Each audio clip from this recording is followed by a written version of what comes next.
विस्मृतीत गेलेल्या किल्ल्याची कथा. कोंकण किनाऱ्याच्या दाट जंगलाआड हरवलेला रत्नकिल्ला, एका राजवंशाने बांधलेला, नकाशात केवळ आरमारी मार्गांनी नव्हे, तर अशा रहस्यांनी गुंफलेला होता, जे शौर्य आणि धोके दोन्ही सांगत होते. लोक सांगायचे, त्या परिसरात लोक गायब होतात, अज्ञात दिवे चमकतात, पण शिवाजी महाराजांसाठी हा गूढ प्रश्न नव्हता, तर एक ऐतिहासिक आव्हान होते. शिवाजी महाराज यांनी कान्होजी आंग्रे आणि तानाजी मालुसरे यांच्यासारख्या योद्ध्यांना सोबत घेऊन अज्ञाताचा सामना करायचे ठरवले. कोंकणच्या उग्र आसमंतातील भीती परतवली जाईल, स्वराज्याची ताकद या मोहिमेत नव्याने उलगडू लागली.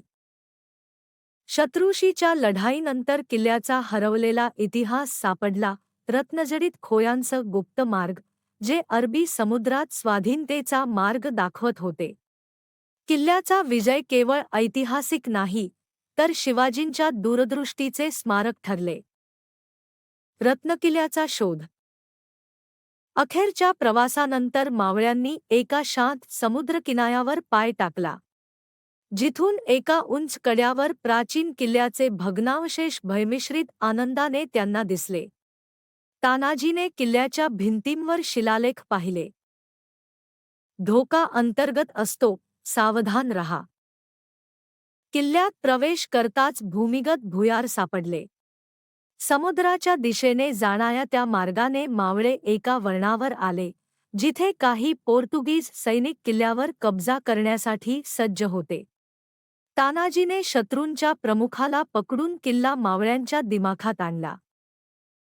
शत्रूचा पराभव केल्यानंतर गुप्त खोलीत सापडलेल्या रत्नांच्या पेट्या, प्राचीन शस्त्रास्त्रे व समुद्र मार्गाच्या नकाशामुळे किल्ल्याचे महत्त्व अधोरेखित झाले.